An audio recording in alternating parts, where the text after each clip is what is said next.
back in October 21 to launch a 2-year investigation phase, and it is at the end of that investigation phase that the decision will definitely be made to launch the CBDC and to make it a reality.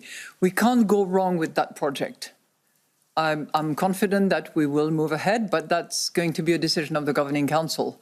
I think it's an imperative to respond to what the Europeans expect, and I think we have to be a little bit ahead of the curve if we can on that front. So if we can accelerate the work, I hope we can accelerate the work. I will certainly support that. And I was delighted to see that in the United States, there was an executive order by President Biden to actually expect similar effort and focus and progress on CBDCs, cryptos. And I think that it will take all the goodwill of those who want to support sovereignty, who want to make sure that monetary policy can be transmitted properly using our currency will endeavor.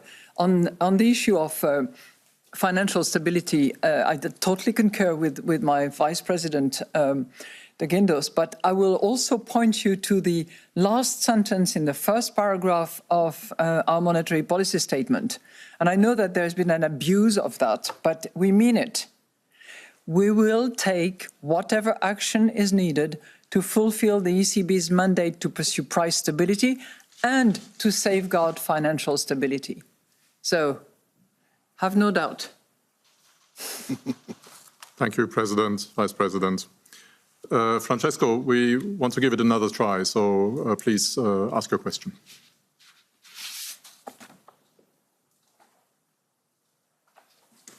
Some transmission problem today. So then I would give the next question to Klaus-Rainer Jakisch of ARD Television. Klaus-Rainer, please, for you.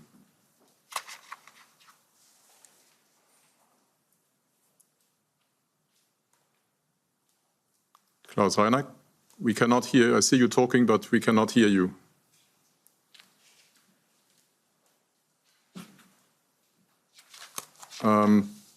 Until the problem is sorted out, I will then give the question to Martin Arnold of Financial Times. Martin, I hope we can hear you.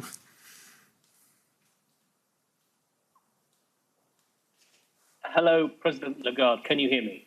Yes, indeed. Excellent. My two questions are as follows. Firstly, with the ECB now accelerating the withdrawal of its monetary policy stimulus, do you think the onus must be on fiscal policy to support the Eurozone economy from the impact of the shock from the Russian invasion of Ukraine?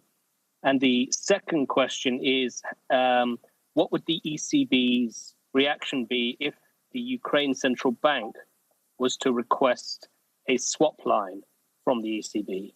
Thank you very much. Well, thank you for your question. I'll start with the second one.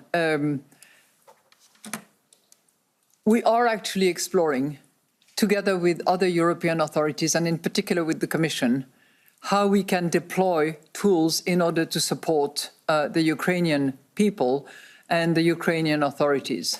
So clearly looking at how support can be structured, whether under existing product, you mentioned swap line, repo line, or under other products, because clearly we have conditions under which we can extend swap lines and repo lines. And if those conditions are not satisfied, we need to find alternative ways of providing support. And that is what we're doing, both in relation to the authorities, but also in relation to the people of Ukraine, who, when they become refugees, unfortunately pass the border, need to access alternative currencies to theirs, which, as a result of the decision that was made, is not convertible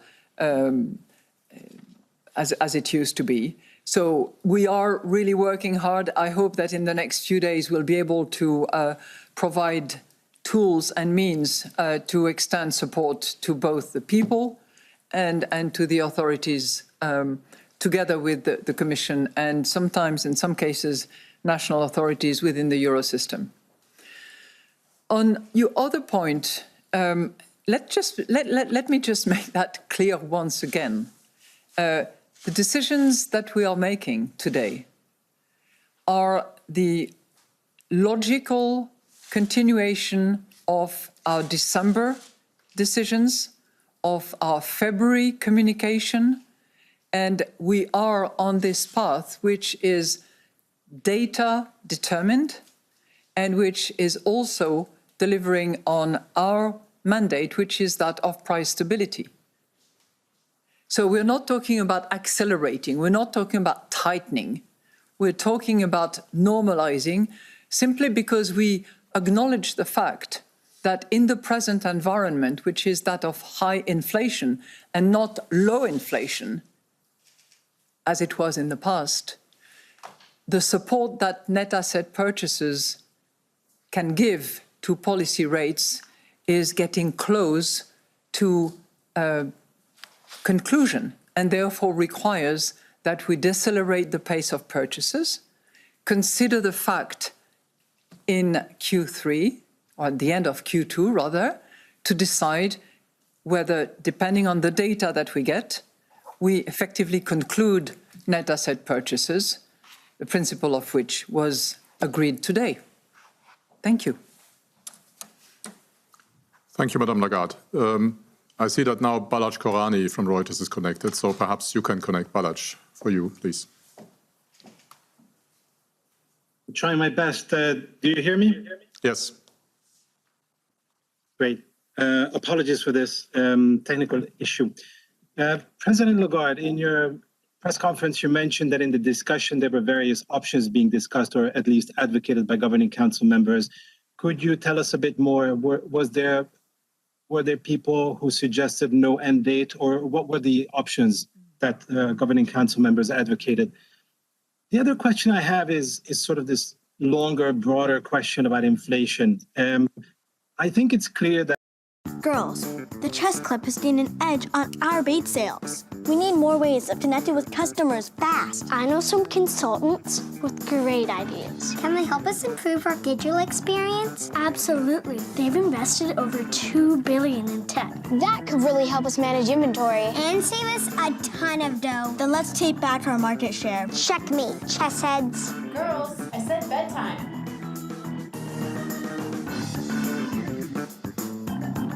Some of you will really enjoy picking up the phone and trying to question who said what when. Girls, the chess club has gained an edge on our bait sales. We need more ways of connecting with customers fast. I know some consultants with great ideas. Can they help us improve our digital experience? Absolutely. They've invested over $2 billion in tech. That could really help us manage inventory. And save us a We should move ahead and not have any conditionalities. Okay, so you have both ends of the spectrum. And I think that the proposal that was debated and supported by the executive board and presented by Philip Lane, the chief economist, was this balanced approach of taking into account the baseline produced by staff, acknowledging the inflation numbers that we are seeing now and the inflation outlook that we have for the medium term, to propose a path that reduces net asset purchases, brings us to concluding the net asset purchases under the conditions that data actually confirm the outlook that we are seeing now and that we are seeing in the scenarios produced by staff. So that's what the package was, and it is a package. It's a package of a determination, conditionalities, the removal of the shortly before, which has not been replaced by shortly after, but by sometimes after, so as to delink, and maximum agility and flexibility, as you will have seen in the description of the various instruments, and that thing that was published in the press release. And I'm here referring clearly to flexibility that we give ourselves under the PEP reinvestment policy. Speaking of reinvestment, let's not forget that we have I just want to, maybe I'll have the right exact number that I can give you in terms of reinvestment policy under the APP. I thought I had that somewhere. Anyhow, we have more than 5 trillion euros worth of assets that we will be reinvesting over the course of time. So it's not as if we were, tightening monetary policy going forward. We are normalizing monetary policy with the caveats that I have just outlined. Now, obviously, when we look at the medium-term inflation outlook, we also do a risk analysis. And while we are clearly of the view that given the drivers behind inflation, energy predominantly for the moment, supply bottlenecks, food prices increases, and a broader increase of prices in general, which is coming from energy predominantly and translates throughout all the items. Clearly, risks to inflation is to the upside, particularly in the short term, but possibly also in the medium term, but not exclusively, because risk to inflation could also be to the downside. So you mentioned some of the investment projects, some of the fiscal spending that will probably take place over the course of the next few years. And that will certainly continue to push prices up. If anything, it's a good reason that we should stick to our mandate of price stability and of bringing medium-term inflation outlook to our target of 2%. Thank you. Thank you, Madame Lagarde. And the next question goes to Mark Scheuers of Börsenzeitung. Mark, please. You are muted, Mark, still. We can't hear you.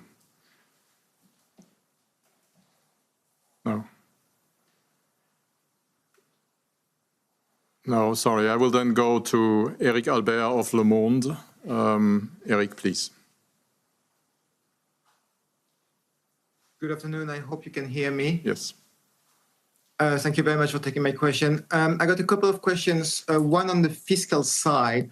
As we are talking now, the EU leaders meet in Versailles. How much can you expand a bit on what you expect from the fiscal side, especially from the EU side? Would you like to see some common borrowing again? And on the inflation, mostly on the energy shock, before the war, there was already a pretty big energy shock, but some hope that maybe it was stabilizing. There's absolutely no hope now that it will stabilize in the short term. How long-lasting do you believe this energy shock might be? It looks like, if Europe turns its back to Russian gas and oil, there will be a very long-lasting shock, and it will be for the foreseeable future. What do you say to that? Well, thank you for your two questions. On the first one, which relates to the fiscal effort, we clearly point out in the monetary policy statement that fiscal support will continue to be critically important. What form it takes, whether it is a national fiscal effort with a good focus, with target on those that are most affected by the current crisis, particularly energy crisis, or whether it takes a European-wide format, is something that obviously the leaders will have to decide, and I'm sure that they are, as we speak or as they meet, be addressing those questions. I think we have a long-standing record of arguing for some fiscal facility at the European-wide level in order to respond to shocks. We are clearly facing a major shock, whether it is just the pure war or whether it is the energy prices. But this fiscal facility that we've advocated, we stand by and do believe that it can be extremely helpful, particularly in order to move Europe to a more integrated basis. On the, when will energy prices stabilize? In our assumption and in the scenarios that have been developed, there is the assumption that oil and gas and energy prices in general will, throughout the projection exercise, stabilize, certainly not in the short term. What we are not seeing, and that takes me a little bit away from energy prices, but it's clearly related to how long it takes to stabilize. But what we're not seeing so far, and we are very, very... We all come into this world with potential, and the more of it we can tap into, the more we can do. That's why we design ETFs to unleash the potential in investors, so they can pursue whatever goals they set for themselves, no matter how ambitious. Get your share of progress. iShares. Invest in something bigger. Term outlook and in our forward guidance. Thank you. We all come into this world with potential, and the more of it we can tap into, the more we can do. That's why we design ETFs. Okay. Yes. Okay, fantastic. Thanks, President Lagarde. Just two quick questions. To what extent was the plan the EU put forward to reduce its dependency on Russian energy considered in the current forecast for inflation? And secondly, on your point about a short time after that wording for raising interest rates, are we supposed to read that as a longer wait than how it was described before, where asset purchase program would end shortly before interest rates would increase? I would have to double check on your first question, because I'm not aware that the plan to reduce dependency on Russian gas was incorporated as a geopolitical decision or as an energy decision made by the European authorities and with the national leaders of the member states. What I know for sure is that we factored in a significant increase of prices wherever that product comes from. On the, sometime after, I know this seems like great elaboration, and in a way it was. We could have substituted the shortly before by shortly after, but that would have made it too time dependent in terms of decision making. We want to be data dependent. So whenever the data confirms that the medium-term inflation outlook is at target, then the decision should be made. We're guided by our strategy review, we are guided by our forward guidance. We're not guided by a time element that would predicate that within X weeks or within X months, decision will be made. So the deliberate use of sometime after opens sufficiently wide an interval of time so that we can review the data, determine the robustness of the data, make sure that some uncertainty has cleared a bit so that we can make a decision. I don't know how I can more explain this sometime after, but that's what our debate was about. Thank you, President. And again, if I can just insist on that, we want to have as much optionalities as possible. We recognize that there is huge uncertainty and that things can go in all sorts of directions. And we want to be able to respond to those circumstances, and to do that, we need to have all optionalities on the table. We keep all the options opened, and we will proceed, and we are proceeding step by step. The next question is for Azahara Sanchez of the Spanish television La Sexta. Azahara, please. Hi, thank you. Can you hear me? Yes. Okay, thank you very much. My question is for Vice President De Guindos. Back in 2012, when you were Spain's economy minister and the Sareb was created, you were in a press conference where the Vice President Soraya Sáenz de Santa Maria said that Sareb would not cost an euro for the taxpayer. And you yourself said that it would minimize the impact that the bank intervention could have in the cost for the taxpayers. Now Sareb's 35 billion euro in debt is officially public debt. Did you fool Spanish people back then? Thank you very much. Well, what I have to say is that Sareb was part of the package to rescue the Spanish financial system, and it was agreed with the European Commission, with the ECB, with the IMF, and Sareb was perhaps the most powerful instrument in order to clean up the balance sheets of the Spanish banks, and I think that is right. It has a debt of 35 billion euros, but as well now it has assets worth clearly beyond 32 billion euros.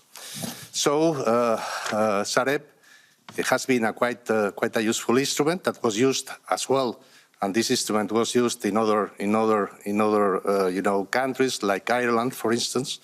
And I think that what we have to do is to try to gain time in order to get advantage of the evolution of the real estate in Spain, that now is much more positive, and to reduce as much as possible the level of debt of Sareb. Thank you, Vice President. This brings to the end our press conference today. Thank you very much for joining. Our next regular press conference is on 14 April, and up until then, best wishes, stay safe. Thank you, bye-bye. That wraps up a, let's call it messy, news conference in Frankfurt, Germany with ECB President Christine Lagarde.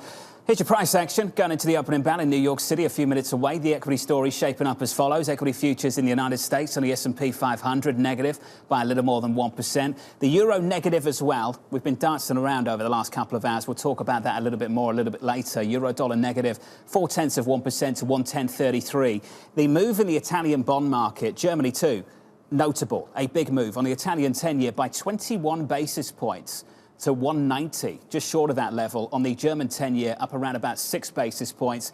The words of President Lagarde, there were many through the last 60 minutes or so, maximum optionalities in the face of maximum uncertainty. Take a listen. It can be the week after, but it can be months later. And by that, I think we want to indicate that the time horizon is not what is going to matter most. It's the data. Whether it's a technology first, a fashion first, or a science first, whatever you hope to achieve for your business, Cloud First helps you get to value first. Accenture, let there be change. The end of the Governing Council's net purchase under the APP and will be gradual, etc., etc. Sometime after can be the week later, but it can be months later. Guy, a lot of people watching that are exhausted now. Make sense of it. I'm really struggling, John. I have to say, Christine Lagarde may not have a PhD in economics, but she's certainly beginning to speak their language. On the one hand, this, on the other hand, that. That certainly seems to be the narrative coming out of here. She used the word optionality time and time and time again. But clearly, you take a look at the price action, you take a look at that statement, the hawks are much more in charge of this narrative. This is a narrative driven by a continuing upside surprise on inflation. Christine Lagarde talked about the idea that they were not accelerating the exit from extraordinary monetary policy, but certainly judging by the market reaction, and you were bringing up the BTPs just a moment ago, that is the way that the market is reading that. It looks like the hawks are definitely in charge. She's trying to maybe just sort of tamp down expectations a little bit, but nevertheless, optionality is definitely going to be the key word here. The ECB is clearly data dependent. It may not be an acceleration, but certainly I would have thought, judging by the data we've seen thus far, the staff projections that we've been getting, that a 2022 hike is now certainly back as being maybe the base case for the ECB, John. Guy, you'll have to forgive my frustration in my voice, but following all of this has been pretty tiresome. Futures going into the opening bell, ran about down 45 points. on the S&P, down about 170 on the Nasdaq. Your euro negative 0.4. We've talked about that. Yields up 2 basis points, approaching 2% again at 198. Guy, President Lagarde talked about they weren't in any way accelerating tightening, but you just go through the statement and look at the wind down of QE. The numbers just speak for themselves. Yep. I just wonder what's going on inside the governing council. There was this sort of off-the-cuff remark about you're going to go out there and call people. They're going to say different things about different things. Are we expecting that kind of story immediately after a news conference with the ECB and people coming out and saying this is not what we wanted? Well, I would be very surprised if we don't get commentary from either fringe, apologise for the ambulance, either fringe of the governing council here. Clearly, there were some doves that wanted to be cautious here, but I would say, on balance, the hawks are now in charge of the governing council. Lagarde is clearly struggling with that. She clearly doesn't have the same touch that Mr. Draghi once did in controlling the narrative. The narrative is controlling her rather than the other way around, and it is clear that the hawks are in charge. The statement said it. The star projections gave you that indication as well. The market reaction is telling you that as well. This is a central bank that is exiting its extraordinary monetary policy at a faster rate than the market anticipated. The market clearly was wrong-footed going into this, John. We are now starting to correct that very quickly. Inflation is the mandate. Inflation is the problem. That's what they've got to focus on right now. The pace, I think, will be determined ultimately, though, by growth. The Italian bond market speaks to everything you just said. Guy Johnson, thank you. Joining us now, Bauer Stocks, Emily Hill, Pictet, Luca Paolini. Luca, I want to come to you. Was that a dovish news conference or a hawkish one? Well, I think the message is pretty clear, right? I think there is a tightening of monetary policy here in Europe. At the same time, Christine Lagarde is trying to send a more dovish signal, but the reality is the market, I think, is pretty clear. There is more tightening. In a way, less easy means tightening. And I think it's also pretty clear that the focus now, the top priority, is to fight inflation and not to support growth. So I think that's pretty clear. Now, if the first hike is going to be in September or October, probably doesn't make a big difference. But I think the message is hawkish, and I think the market is reacting because of that. Well, that's the challenge. They've had to downgrade the growth outlook, upgrade the inflation forecast. And Emily, I wonder if we're about to see the same thing happen in the United States next week at the Federal Reserve. From your perspective, have we downgraded the outlook for global growth for earnings to the extent we need to? Well, you know, I would say President Lagarde mentioned several times that they were normalizing, not tightening. And I think we're going to hear a similar message coming out of the Fed. You know, they're walking both central banks are walking a very fine line here. And I think, you know, people are worried about stagflation. I think to a certain extent, we already have stagflation. And, you know, both the ECB and the Fed are aware of that. And I think that we're going to hear a normalizing, not tightening message from the Fed as well. And I think we can expect probably fewer interest rate hikes than people were projecting, you know, just 3 or 4 weeks ago. Looking at the opening bell about 3-4 minutes into this, the S&P 500 down a little more than 1%, top of the pile. We've got used to this story, haven't we? Up 1.6%. The energy names advancing early in the session. Looking at crude right now, Brent and WTI, both of those up by almost 5% on Brent to 116, on WTI up 4% to 113. Just quickly, Luca, that inverse correlation between the euro, weaker again today in the face of this conversation, and Brent higher. How much of a problem is that going to become for the ECB this year?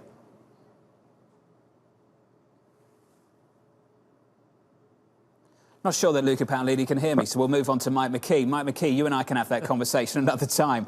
Talk to me about CPI in America, Mike. Never mind CPI in Europe and the outlook from this ECB. Well, there are some similarities because CPI in the United States is showing inflation just as bad here. Well, actually worse in a numerical sense. To get the historical comparison right, since Madame Lagarde said it's all about the war, Leonid Brezhnev was the head of the USSR, the last time inflation was this high in the United States. Headline inflation, 7.9% on a year-over-year basis, core 6.4%.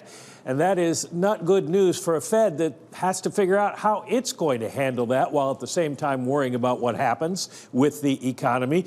Here are some of the biggest movers. Apparel was up 0.7, food 1%. Biggest thing was gasoline up 6.6%. And at this point, I have to step back and say, look, this was February, before the war started, basically. So you know we're going to have more inflation in March. We just have to wait and see what happens. Now, the Fed knows that, too.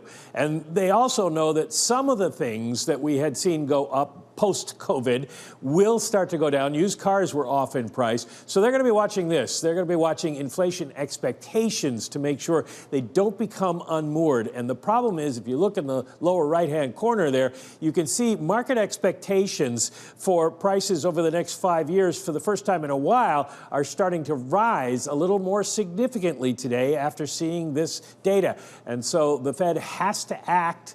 They're going to raise 25, but it doesn't totally take 50 off the table in the meetings after. Mike, can you talk to me about the inflation outlook of the Fed? Bill Dudley, formerly of the New York Fed, called it Fantasyland a number of months ago on Bloomberg Surveillance. The PCE forecast for 22 is 2.7%. Then it drops to 2.3, then to 2.1. Interesting just looking at the ECB outlook for inflation, 5.1%, an upgrade to this year, or a downgrade, depending on which way you look at it, but certainly a lift to the forecast, 5.1 versus 3.2.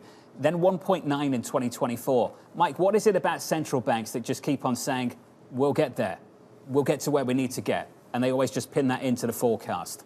Well, in their defense, and somebody has to defend the Fed once in a while, that forecast was made in the first part of December, and a lot has changed since then. There was no war at that point. So let's give them till next Wednesday when we get the decision and we get the new dot plot and the new forecasts. So we'll see if they raise their inflation forecasts and by how much. Interesting thing is Bloomberg's survey of U.S. forecasters for the month of March just came out, and PCE inflation, which is what the Fed will make a forecast on, is scheduled to be 5.4% now for the year. Will the Fed go that high? They haven't in the past. It's going to be interesting to see if they agree with what market in anticipation of inflation is. Mike McKee, thank you, sir. One name I want to look at, 7 minutes into the session, Amazon up around about 4%. Certainly not in line with the gains we saw after the close yesterday. I think we were looking for a bigger pop than that. The opening bell, about 8 minutes behind us. We advanced 4 percentage points, a 20-for-1 stock split,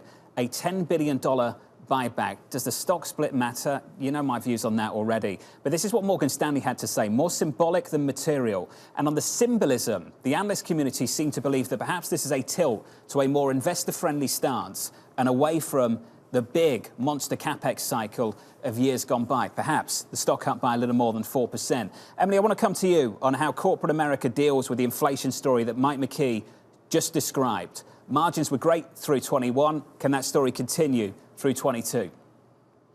I think we're going to see significant margin pressure. And one of the the part of the market that I would argue is the most defensive are going to be any companies with significant pricing power and that aren't going to succumb to or not going to be affected as much by higher input costs. So yes, I think margins are inevitably going to be under pressure. You know, we've got high input costs, not just in energy, but in all sorts of commodities that are coming out of Russia. Look at neon gas, neon, which is a critical component in manufacturing semiconductors. So it will reverberate across the economy, and there are going to be very few companies whose margins will be immune to Emily, that. Luca, stand by. We're going to work through the situation in Ukraine in just a moment. The S&P 500 down by a little more than 1%, on the Nasdaq down by 1.6%. This after some monster gains yesterday. The biggest one-day pop on the S&P going back to June 2020. On the Nasdaq 100 back to March 2021. So we come back again, down by 1.6%. Seemingly the story of the morning. No diplomatic breakthrough whatsoever between a meeting between the Ukrainian foreign minister and the Russian foreign minister, just going by the headlines we got from that. And an urgent call from Chancellor Scholz alongside President Macron to President Vladimir Putin of Russia, pleading, demanding for an immediate ceasefire. No breakthrough there either. But what we have seen every single day, day after day, another company joining a long list of companies pulling out of Russia. Abigail Dillittle, the latest on Wall Street, please. Yes, we did have a breaking headline right around 9:05, and it was based on Bloomberg exclusive reporting. Goldman to exit Russia in Wall Street's first pullout. So in other words, Goldman is exiting its business in Russia. The first big bank to do so, the company saying Goldman Sachs is winding down its business in Russia in compliance with regulatory and licensing requirements. We are focused on supporting our clients across the globe in managing or closing out pre-existing obligations in the market and ensuring the well-being of our people. This means, importantly, John, that the firm is still trading corporate debt tied to the country, but without itself as a principal making bets on price movements. They are a market maker, and they are also helping clients to reduce their risk in Russian securities. Now, Goldman, of course, earlier this year, or this month, I should say, began to move its Moscow-based staff.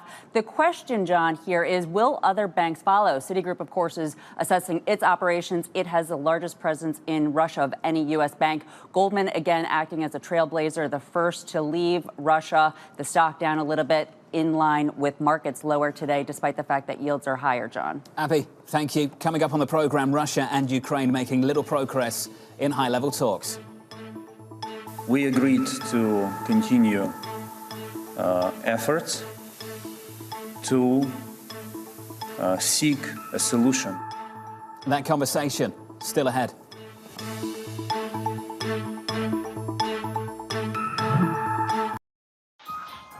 Gang, we need our paranormal services to be more versatile. I know a group who can help us. Not those new age shamans again. I'm talking world-class business experts, data geeks, strategists, tax advisors, the works. What about technologists? 40,000 strong, baby. We'll be able to hit our projections, both fiscal and astral. Well, this company sounds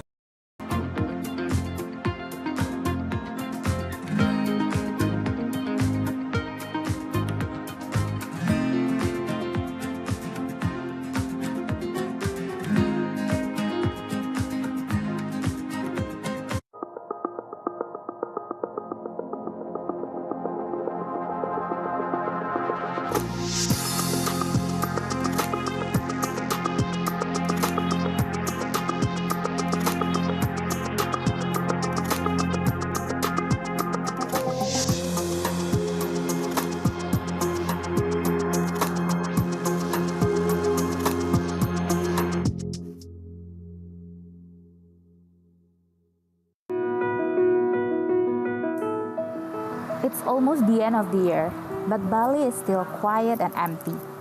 I am here in Kuta Legian, one of the main walking streets here that is used to be a tourist spot for beach, dining, shopping, but many shops here are still closed. Most of the outlets are either for rent or for sale as they have run out of business.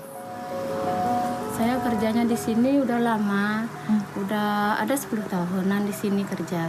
Masih sepi sih, nggak kayak dulu.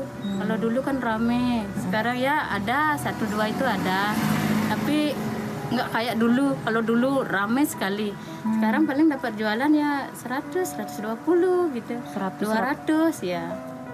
Kalau dulu sih ya nyampe dah 1 juta, 1,5 itu nyampe dapat jualan. Bisa sampai 2 juta dulu. Sekarang nggak pernah lagi dapat segitu, sama aja. Belum ada turis ke Bali, masih ya domestik aja. While Bali has reopened its borders for foreign tourists since October, they're still not coming in. Many international airlines are yet to reinstate their direct flight to the island. Balinese people here really hope they can see more people from Australia, China, and Europe to come visit next year. Lots happening on Wall Street. It's the basic law of economics. The Fed is telling us this is transitory. Need to catch up? This is Bloomberg Wall Street Week. I'm David Weston. We've got the information and insights. David, you just hit the nail right on the head. From businesses most influential and instrumental. And that's the way you run good risk management. We need to invest in our systems. Bloomberg Wall Street Week premieres Friday with replays all weekend on Bloomberg Television and Radio.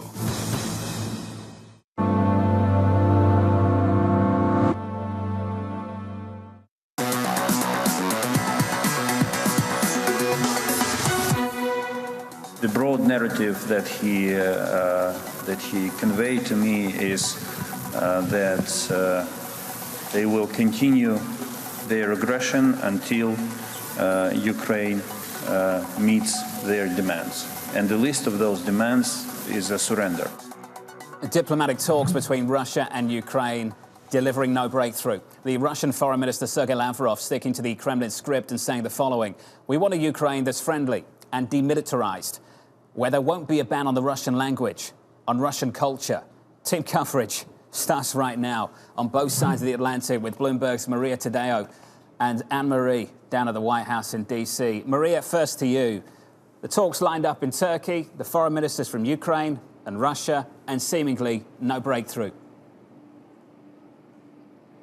Well, there is no breakthrough. And Jonathan, I was watching that press conference of Sergei Lavrov, the Russian foreign minister, and to me, it was like watching a press conference done 2 weeks ago before the war started. He repeated the same talking points we've heard now for months for Russia, that they don't want to attack anyone, that going into Ukraine is a special operation. This is not a war. It was a preventive move. He also said that now in the territories, quote, that Russia has liberated in Ukraine, they have proof that the United States and Ukraine were working on biological weapons. He reiterated Russia has goals to comply in Ukraine. And then, of course, you had the Ukrainian foreign minister, Dmitry Kuleba, saying essentially this was the same old story that we've heard repeatedly. What they want is a surrender from the Ukrainian government, and that is not going to happen. And Jonathan, you have to put your headset and your mind in the perspective of the Ukrainian people. They really feel that this is a war that they can win. There's a huge spirit in the country of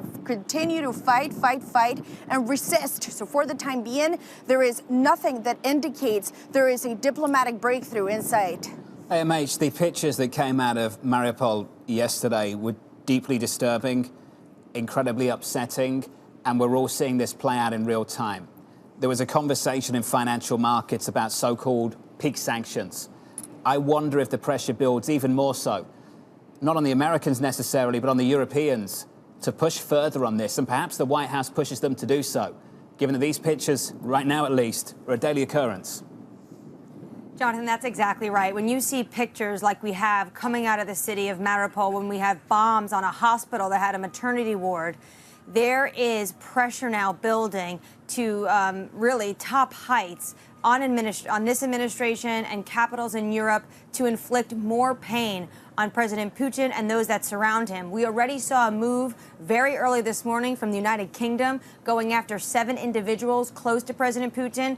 Roman Abramovich is one of them, Igor Sechin, another one. And then also, Jonathan, here at the White House, we had a Bloomberg story yesterday, a scoop that they're also potentially going to sanction one of Russia's, the biggest atomic energy company. So you can see they are looking at other ways to continue the pressure on the Kremlin in hopes of potentially trying to bring these Russian troops back and stop this onslaught on the Ukrainian people. Anne-Marie, there's a domestic story here, of course, as well, and we need to talk about it. Secretary Granholm yesterday faced down oil producers in America and is pleading with them to produce more. We're at a point now where the US government has to think about incentivizing that, given that the price at the moment isn't a big enough incentive for them. The price at the moment isn't a big enough, and a big talking point at the White House is the fact that they have these 9,000 unused leases, but clearly these companies are not using them at the moment. So potentially, Jonathan, that is something that they need to think about. How are we going to get domestic producers to want to engage and drill more? Because obviously taking out Russia's economy, and this is a massive commodity producer across the board, you are going to have elevated prices for a while. But Jonathan, we should note the administration is trying to explain this to the American people, and they are using this tactic, and they are blaming this all on President Vladimir Putin and his war on Russia. We have seen very much so prices spiking because of that. But we should note, in August, the administration was talking about the fact that oil prices were higher and were calling on OPEC. So this has been a problem in the administration, in America, in other European countries as well, in consuming countries. They were all going to be dealing with higher oil prices this year. AMH, thank you. Anne-Marie in D.C. Maria Tadeo, just fantastic work over the last few weeks. We appreciate your time as well. Emily Hill, Luca Paolini, back with us. Emily, I want to come to you. You talk about leaning towards high-quality value. Is this just about making it not complicated, keep it simple, maximum uncertainty for the time being at least? No, I we've become much more bearish on 2022. So the reason to be defensive is because, frankly, I think that this geopolitical issue, which we know historically the markets don't react to geopolitical issues, and they in a substantial and prolonged way. But this problem is not going anywhere. We're dealing with a person, and I will confess that I am very surprised that Vladimir Putin made this massive a strategic blunder. I think he underestimated the West. He underestimated democracy, which he's very disdainful of. And I think he knows now that he's made a very substantial mistake, and he's backed into a corner. And so I don't see an end point to this. And unfortunately, when we see spiking oil prices, historically, there is a very strong correlation between spiking oil prices and recessions. I think that correlation has broken down a little bit over the last 15 to 20 years.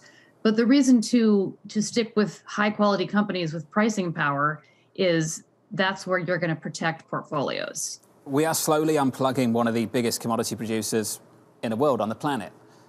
Companies are pulling back. We potentially could face, Luca, a credit event, a default, a sovereign default. At the same time, we're pulling back QE. It's finished at the Federal Reserve. At the ECB, they're looking to wind that down by Q3. I'm looking at Italian 10-year yields at the moment, Luca, up 20 basis points, just short of 190, 186. For European banks, UniCredit down another 6 percentage points. SocGen down by 5.5%. Luca, that was such a consensus view coming into 2022 by the banks, by Europe. Things can change for ECB rates.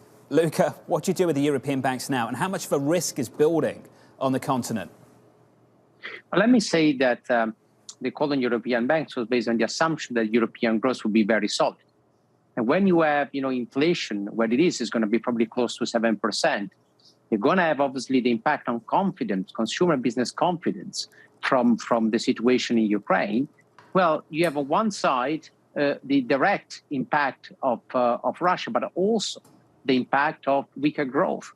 And banks were actually, as you rightly say, very overbought just a few months ago. I still believe that if there is a resolution in Ukraine and Russia, I think European banks have upside. But at this point in time, the risk is simply too high. And so I think we have been reducing our exposure to financials in general. And obviously for Europe, the situation is even more dangerous. And I think you see the price performance. I think it's consistent with the picture that we are seeing. And I think it's difficult to see European banks recovering as long as there is a real risk, not only of a credit event, but also of a recession, I would say. I think it's very difficult to be optimistic in the short term for the sectors. Oh, the outlook for Europe right now, incredibly difficult, incredibly tough. Luca, great to catch up, sir. Luca Paolini, Emily Hill, thank you to you as well. A difficult outlook right now with the sector price action. Here's Abby. A difficult day for stock traders, or at least stock bulls, John, because we have the S&P 500 down more than 1%. Not surprisingly, most sectors are lower. Now, what's happening today is a reversal of yesterday and more in line with what we've had for the last several days, weeks. Oil higher, up 2.8%. Energy, the best sector. Then consumer discretionary up fractionally. It had been up higher, more so on that Amazon stock split. The optics of it helping out that stock, but consumer discretionary about flat. You can see tech, though, on bottom. Financials, the second worst. This, as Goldman says that it's going to exit its business in Russia, the first bank to do so. Interesting to see that sector down with yields up slightly. As for the year, John, it's all about metals, mining, and energy. Those are the top sectors on the year. Energy flying, crude higher again today. Abby, thank you. Up next, your trading diary. Looking to get your share of sustainable investments? iShares has a wide range of sustainable ETFs that could be good for the planet and your bottom line. Get your share of progress.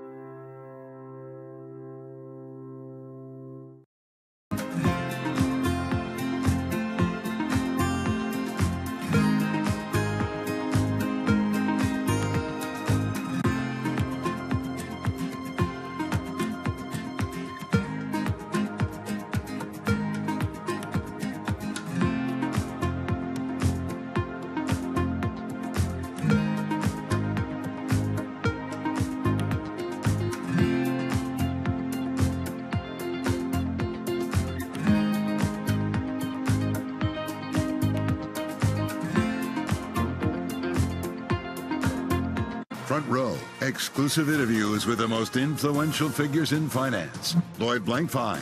Deflation is a terrible thing. Inflation you could tolerate.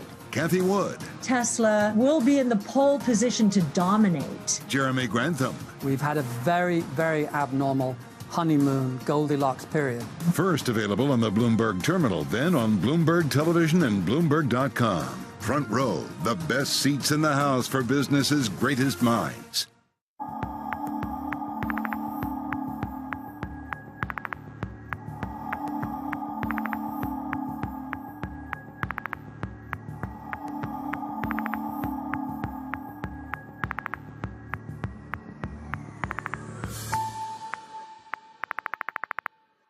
Crypto, you have a world of young people that want their own financial system and their own culture. And it is very powerful, and I'm a big believer in it.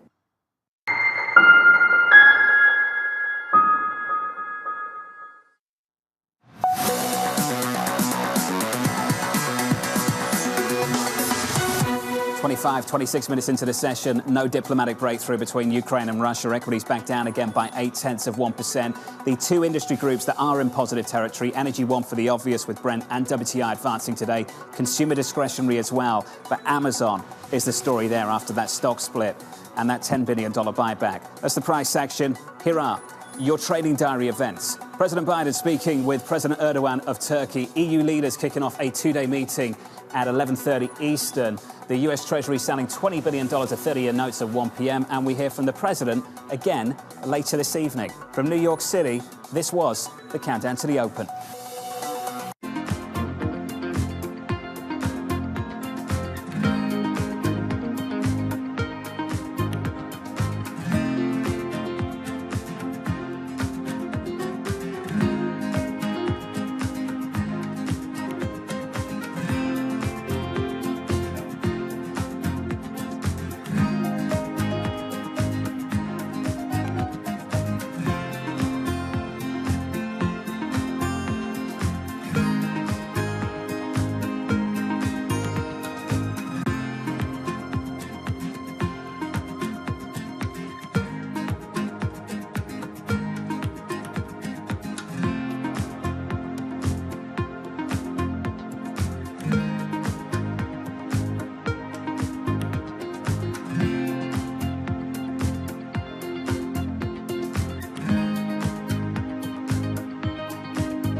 The Omicron variant and the latest wave have an impact on not only consumer trends, but your business. And do you expect the booster shots to make a difference? Yeah, booster shot will make a huge difference. I think it's been accelerated by the huge leadership of the current Prime Minister Kishida. And I'm hopeful that our business will come back in Japan around perhaps mid-February to end of February, because we expect that a peak time will come around that time. And then the government will shift toward the reinvigoration of consumer. That will help us. And we had seen the huge comeback of the business in December when the things were toward the normalization. So I believe the business will come back, and I'm very much hopeful.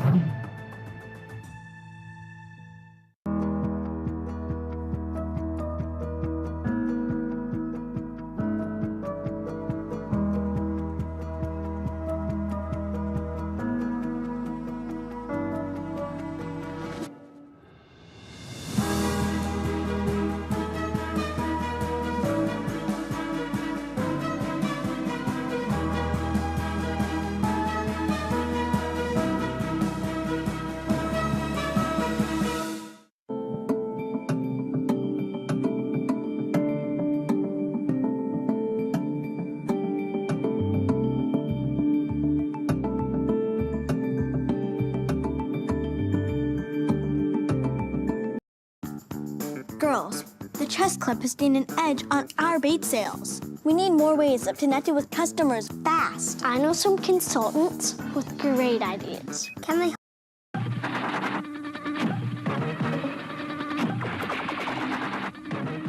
Pepsi's Number Fever campaign in the Philippines has probably gone down in history as one of the biggest marketing disasters in history, mainly because of a human error that led Pepsi to print more winning caps than they planned. The resulting chaos caused riots, civil unrest, and even deaths. Reporting this story took over a year, and it resulted in me flying to Manila in the Philippines to meet unlucky winners and to find out exactly what happened back then in the 1990s.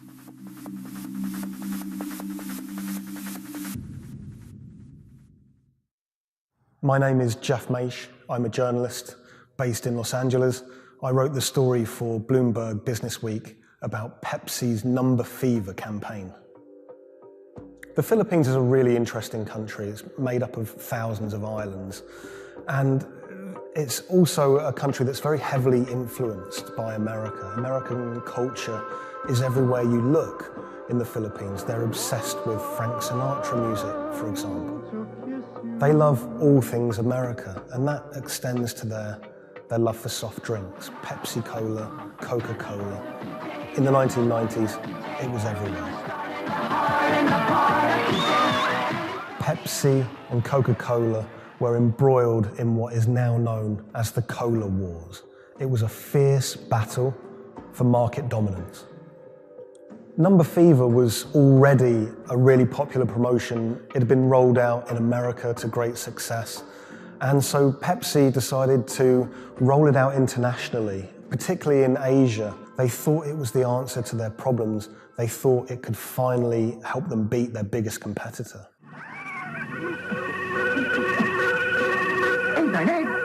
I won! Look for the winning number in Sari stores every day, also on TV, radio, and newspapers. You could be a millionaire.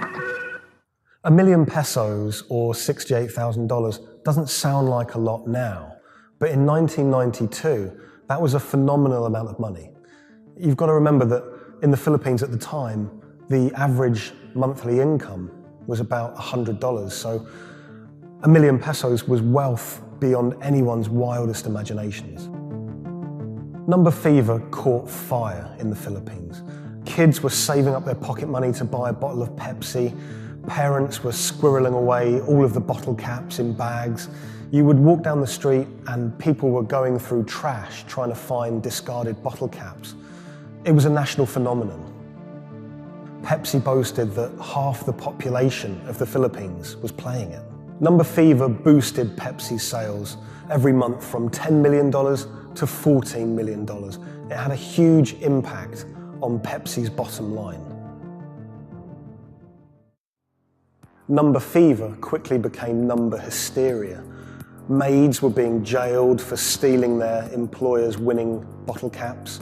There was even some murders over winning bottle caps. People were fighting in the streets over these caps.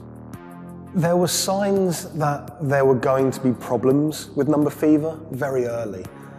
Pepsi had rolled out the competition in Chile, and a garbled fax had caused some kind of problem with the winning number. They'd announced the wrong one in Chile, causing riots. There were signs that there could be big problems ahead if they didn't keep their eye on the ball. So in 1992, Pepsi decided to extend the campaign in the Philippines, and they announced that the competition would go on for a few more weeks.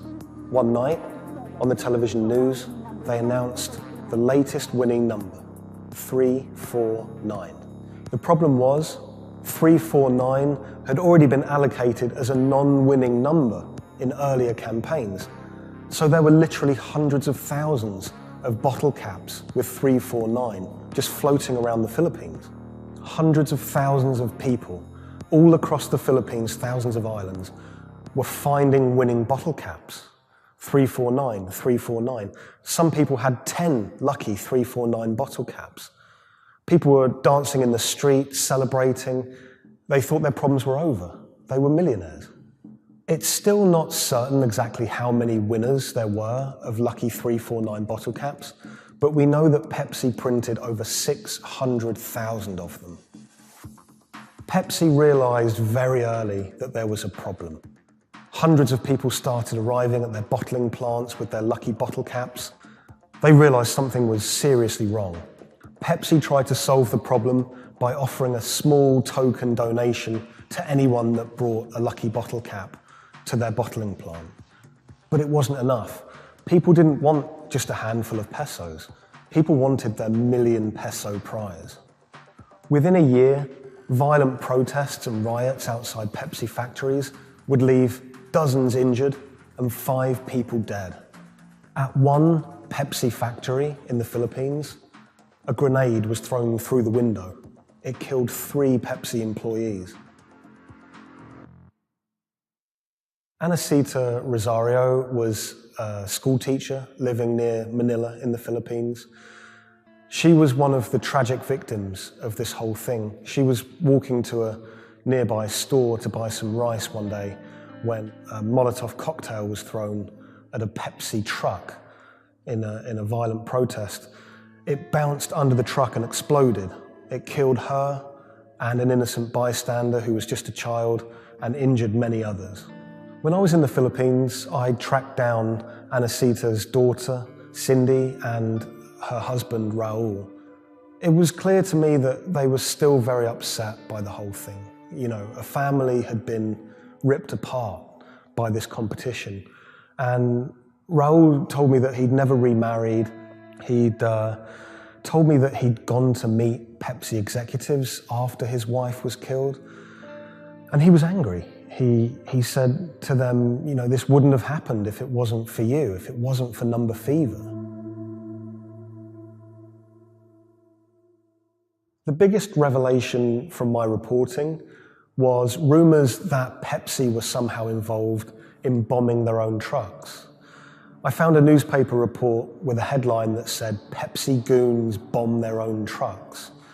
And when I visited the NBI, the police department in the Philippines, they presented me with documents and interviews with people who claimed that Pepsi had paid them to cause riots and to cause trouble outside their plants in order to destabilize the situation and to frame the owners of the coalitions that were fighting them, to try and curry favor. I just thought that was so shocking, and of course Pepsi denied it, but how bizarre that a company would be accused of bombing their own trucks.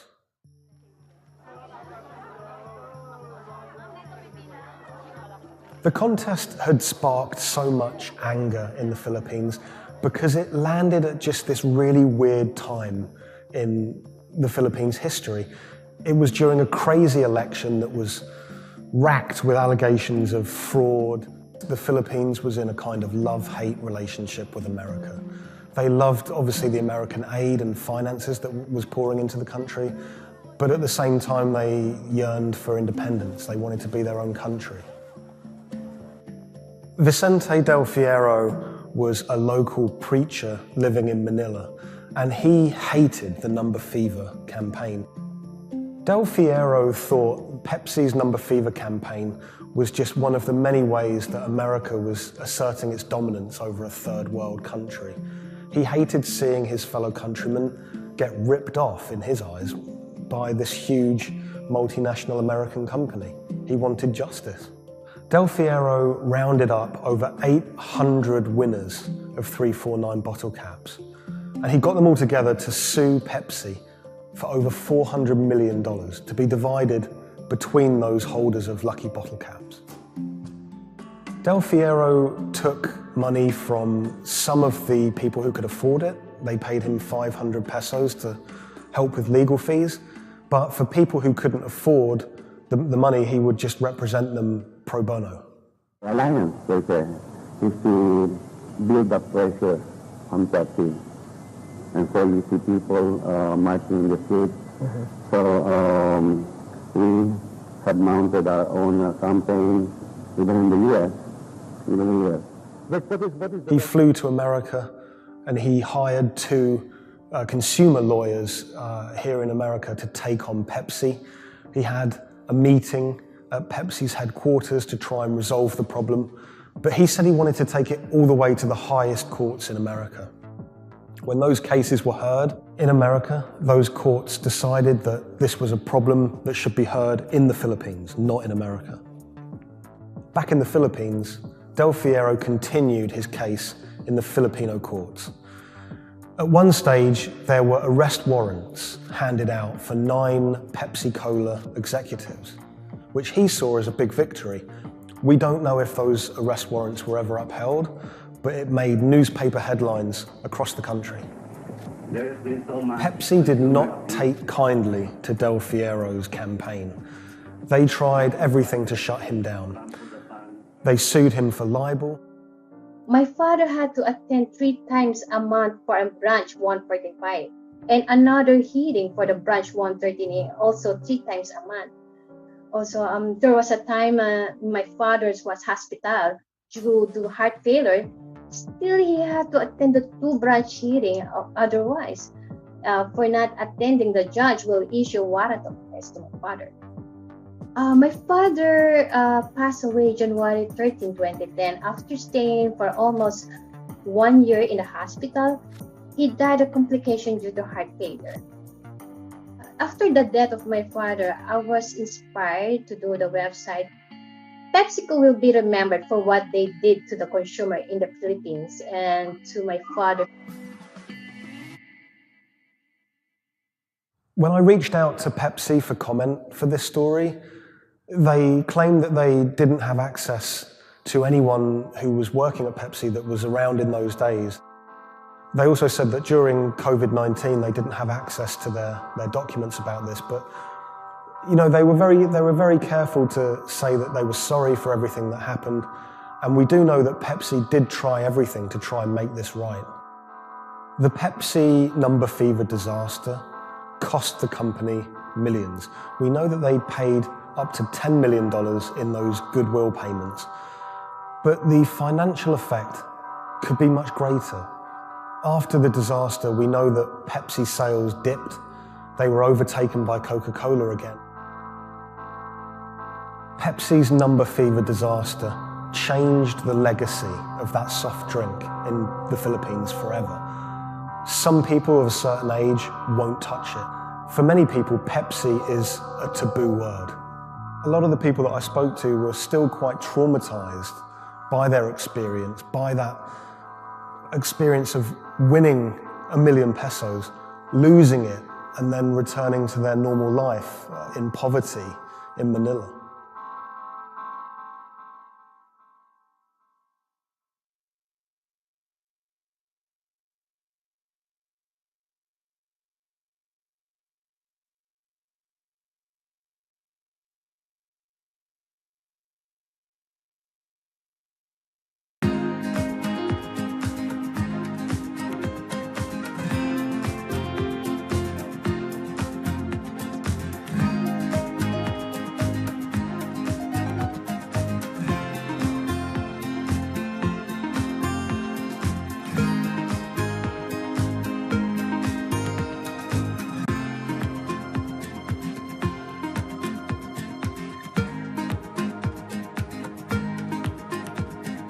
When the news of the bombing came out, it was a massive story in Germany. We are following some breaking news coming to us out of Dortmund in Germany. It was covered by all the media outlets. 3 roadside explosions triggered at the same time last night as the coach left its hotel in the south of Dortmund. Public figures commented on it. We should not let them affect our life, whoever it was. The media echo went far beyond Dortmund. I think it was front page news in every single big paper around Europe. Everyone thought of like a terrorist attack, and people were scared that throughout the city in Dortmund there was more attacks to be happening. Unbeknownst to investigators, just after the bomb went off and the players of the team were shell-shocked, the person who had masterminded the attack was actually sitting in the hotel eating steak and sweet potatoes.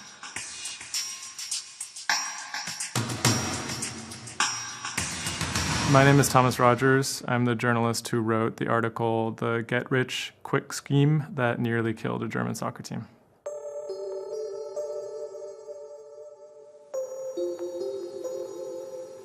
Dortmund is a mid-sized city in the western part of Germany in a state called North Rhine-Westphalia. And it's a former industrial city that's kind of fallen on hard times in the last few decades. It was severely bombed in the war, so the center of the city is quite stark. Some of the few high points include its soccer team. My name is Sike. I'm a reporter with Bloomberg News, and I'm a great fan of Borussia Dortmund. Dortmund fans are super loyal.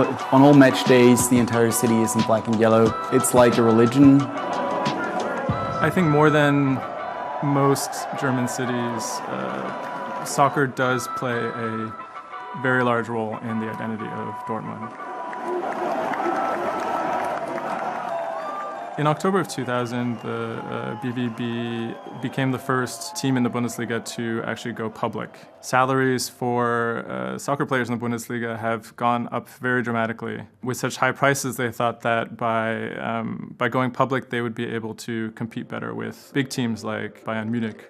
Unfortunately, that didn't go too well. Dortmund bought too many expensive players, high wages, and the club almost went bust in 2005. The price of their shares, it has sometimes gone up, but mostly gone down since they made that decision.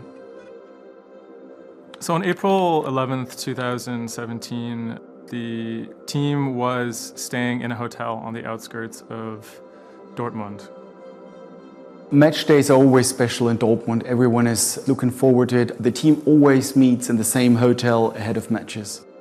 They stayed in this hotel in order to have a kind of neutral space before games so that they could concentrate, be sort of isolated from distractions, things like that. Everyone was pretty optimistic. They had a chance to go really far, maybe into the finals. I was in the office and getting ready for match day. I was going to meet with a friend, a fellow Dortmund supporter, in a pub. As always, the fans are very excited about matches. On that day, they were heading to play in the quarterfinal against AS Monaco at Signal Iduna Stadium, which is in the center of Dortmund. Shortly before 7 p.m., the players of the team boarded their official team bus. When the bus took off the parking lot of the hotel and turned on the street, there were three detonations, 3 bombs that exploded and hit the bus of Dortmund. 3 explosions occurred close to the Borussia Dortmund team bus. The B team bus had just left the hotel. The explosions destroyed 2 windows in the rear part of the bus. People screamed, people jumped to the ground. The fellow Dortmund fan I was supposed to watch the match with, he called me and said, turn on the TV, there was an attack on the Dortmund bus. And I thought he was like, that was impossible. Some of the players screamed at the driver to keep driving as fast as possible because they were worried that people might storm the bus. German investigators say the explosive devices used in the attack on the Borussia Dortmund bus contained metal pins and that one had pierced a seat headrest. Unbeknownst to the team members, the actual mastermind behind the attack was, as they were disembarking the bus, was actually eating steak and sweet potatoes at the hotel they had just left. Authorities are attempting to verify a letter left at the scene claiming jihadists were behind the attack. Because there had been a series of attacks by Islamic terrorists in Germany and Europe, there was widespread suspicion in the media that this was another Islamic terror attack. 3 letters were found at the site of the bombing that took credit for the attack on behalf of Islamic State. There were, however, reasons to doubt this particular narrative. Would actually be a surprise if ISIS were actually part of this attack. Possibly could be employed by other groups like the far right wing to try and shift the blame. The letters had some strange qualities. They were written in a strange German that used big, sophisticated words, but had basic grammar mistakes, as if someone was native German speaker but pretending to be a foreign person. Federal investigators have detained 1 man suspected of links to Islamist terrorism, one of 2 suspects whose apartments were raided this morning. Shortly after the bombing, a man in Austria named Rudolf, who was a big BVB fan, he noticed that something strange was going on the stock market related to the team's shares. He emailed the lawyers of BVB, who then forwarded that email on to investigators. The email stated that someone had bought 60,000 BVB put options, a wager that the value of the shares of the team would fall below a certain amount at a certain date. Why would someone buy that ahead of a match and then 3 bombs go off? Something isn't right here. For the person to make money off of that, it required the stock to go down quite a bit in a fairly short period of time. And it wouldn't just be the team losing a match, it would require something much bigger than that. There was another big red flag about this purchase, which is the fact that it had actually been made, number one, on the day of the bombing, but also from an IP address that had been traced to the actual hotel where the bombing had taken place. When 3 explosions targeted the bus carrying the Borussia Dortmund footballers on April the 11th, written notes left at the scene claimed the attack was the work of ISIL. The truth, as is now alleged, is remarkable. On April 21st, the police arrested a man in a southern German city called Tübingen. He was on his way to work, and his name was Sergei Venergold. He seemed like an unlikely suspect because he had no known connections to the Islamic terror world. He didn't seem like a far-right extremist. He didn't seem like a left-wing extremist either. He seemed to be a completely unremarkable young man. A 28-year-old German-Russian man, named only as Sergei W., stayed in the same hotel as the players on the night before the bombing. He specifically requested an upper room overlooking the bushes where the explosive devices were hidden. The media dissected why he would do that, what was his past. He had been inspired by the 2015 terror attack in Paris. And he noticed that in the aftermath of the attack, the stocks of French companies went down. And he believed that if an attack took place that was directed at a specific company, that the decrease in stock price for that company would be even more dramatic. It never occurred to anyone that someone would do that out of greed. We now know that the suspect bought 3 different derivatives on the Borussia Dortmund shares. With all these derivatives, he bet on falling shares. The suspect bought the majority of these financial products on the 11th of April, the day of the attack. If the plot had been completely successful and the stock had reached a value of 0, Venergold would have made up to 570,000 euros, or the equivalent of about $608,000. Ultimately, the plan completely backfired. The attacker, Sergei Venergold, didn't make any money. In fact, he lost money. In court, he would be extremely quiet. He usually kept his hands clasped together. One of the lawyers actually commented that he had never seen a defendant act so calmly. Venergold had served some time in the German military.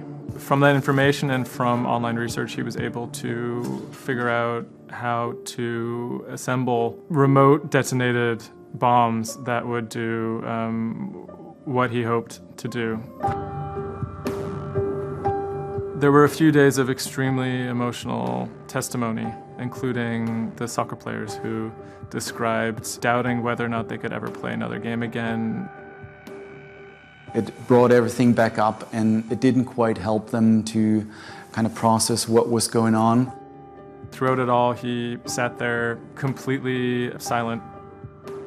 The big mystery that was swirling around the trial was the question of why. He may have simply done it because he wanted to impress a woman.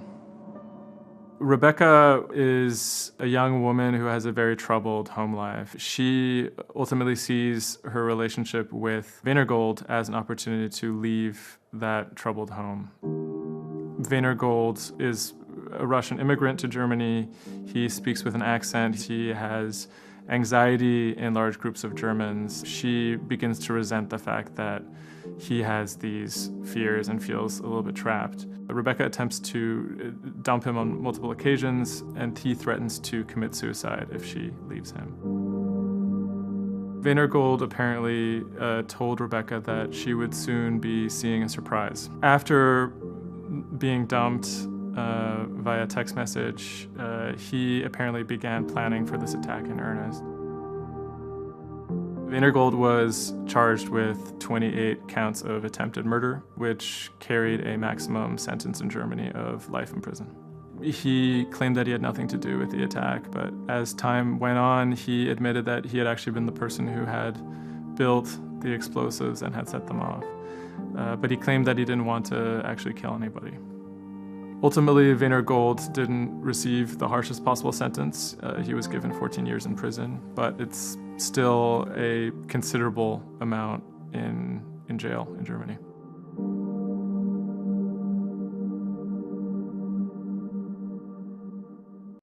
My son Romeo has sought counsel with some strategic advisors that suggest that we marry our fortunes with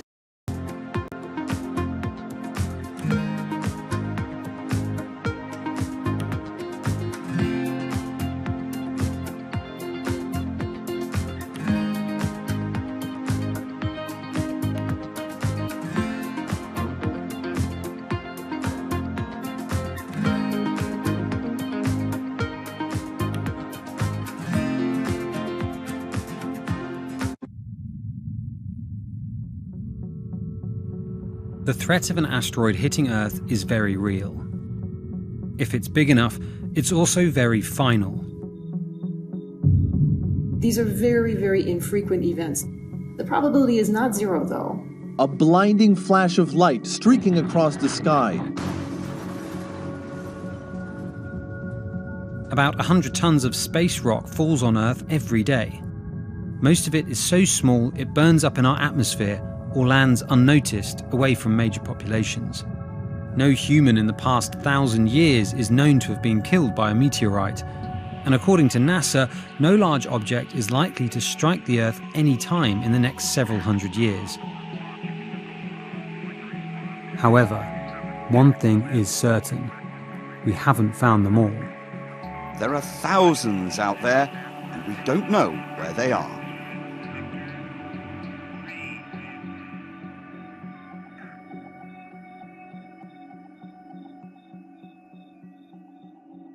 There are a lot of asteroids in our solar system. They number in the billions. Scientists all over the world are working toward detecting and deflecting the most catastrophic of natural disasters. The race is on to find as many of these objects as we can. We have a way of calculating whether or not an asteroid is potentially dangerous or not. I mean, I think it's something worth investing in. It's our existence at stake, right?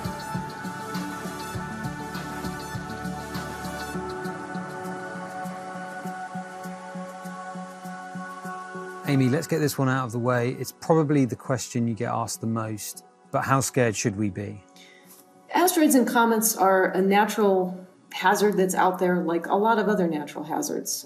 These are very, very infrequent events, these collision events, where an object actually impacts the Earth. The most important thing that we need to know about asteroids is when the next impact is going to happen and how bad it will be. What we know is that an object that's about, say, 1 kilometer across is capable of causing very, very wide devastation across the planet, really, truly global devastation. The object that wiped out the dinosaurs was somewhere in the neighborhood of 5 to 10 kilometers across, so even bigger than that. At 1 kilometer, it's still going to be very bad and will have global effects. For objects that are capable of causing what I would call sort of regional damage, kind of a large major metropolitan area, a city and its surrounding environment, sort of around 100-ish meters. It depends on the details of the composition and so forth. By the 1980s, NASA was cataloguing near-Earth objects. In 1994, stargazers watched as comet Shoemaker-Levy 9 hit Jupiter. The resulting zone of chaos was estimated to be as large as the Earth, and the event became a turning point in the search for asteroids and comets in our solar system. In 1998, Congress tasked NASA with finding 90% of asteroids and comets 1 kilometer wide or larger. Soon after, Hollywood blockbusters Armageddon and Deep Impact brought attention and fear to the masses. The great news is that the vast majority, more than 90% of all the really large 1 kilometer near-Earth objects have been found. The challenge now is working down to these smaller sizes that are still quite capable of causing a lot of damage, but they're just harder to spot because they're fainter, they're smaller. Can you give us a sense of how many are out there in our solar system? We know that there are a lot of asteroids in our solar system. They number in the billions. Most of them, however, are between Mars and Jupiter in what we call the main asteroid belt. This is a region of space where most of the asteroids in the inner part of our solar system live, and they stay there for many billions of years. There is another population, though, that kind of leaks inward and gets into the region somewhat close to the Earth. And we call these near-Earth objects. We think that there are millions and millions of near-Earth objects that are out there in the total population. As of today, we know of sort of around 25,000, something like that. When we first spot an object, we really know very little about it. We just see something moving across the sky. So all you get is just sort of a handful of snapshots, just enough to be able to tell that this isn't an asteroid that we've already seen before. And then once we can calculate the distance to it, we can now start to make predictions about its true size. Is it large or is it small? So we have a lot of information that we have to get pretty quickly to really understand what's going on. Finding asteroids is just one piece of the puzzle. Planetary scientists are extremely skilled in determining the orbits and speeds of asteroids based on relatively small amounts of data. NASA runs simulations of the trajectories asteroids could take, which is useful but time-consuming. A team of scientists in the Netherlands have found a way that could buy us more time. Our method is very quick. So you can very quickly get an assessment of whether or not the object is dangerous or not. If you look at the classical way of determining the danger of an asteroid, it may take days of computing time on very big machines to determine this hazardousness. The current problem is that there's just too many asteroids out there to spend a huge amount of computational power on all of them.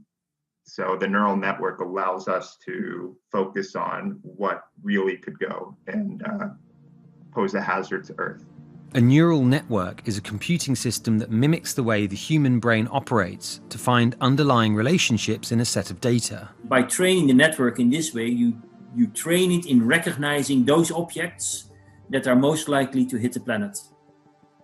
And once it's trained, you can apply this network to all the unknown asteroids. And then you can make a selection and saying, hey, these are the ones which appear to be